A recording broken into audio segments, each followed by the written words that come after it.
world, alert. End of civilization as we know it, alert. Vladimir Putin officially threatens to use nuclear weapons against Europe if NATO continues takeover of Ukraine. In an official press conference, Putin threw down the gauntlet, warning the West if NATO invokes Article 5 and absorbs Ukraine into NATO, within a blink of an eye, he said, the West will see a massive military response. Then he says NATO has the force to crush Russia with conventional weapons, and he will use nuclear weapons, and that he will strike Western Europe. Now, let me break down the timetable on this if this starts. When the Russians get overwhelmed by the NATO forces arrayed against them and all that heavy weapons and high-tech weapons, Putin is saying that they're going to use tactical nuclear weapons in theater against those forces. That'll happen within about 10 minutes.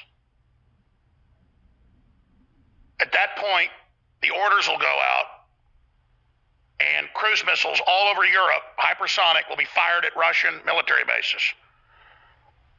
Once the Russians make the decision to use tacticals, they'll have all their submarines surfacing, their cruise missiles ready, their ICBMs ready, and the minute they detect with their radar and satellites Western missile launches, they will have a total commitment release of their weapons. Their submarines will come up off our coast. They will vaporize Manhattan, Los Angeles.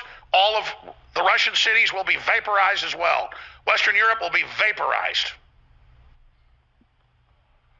Where I live in Austin, Texas, we'll have MIRV-tipped missiles open, coming back into the atmosphere, launching dozens of warheads at military targets all over Central Texas. Most of us will just get knocked down and maybe the roof cave in on you, but when you come outside, you'll be breathing all that delicious radiation. And of course, the power won't be coming back on for years if you're lucky. So that's where we are. And we're an evil, decadent, satanic society, and I guess it's time to die. From the front lines.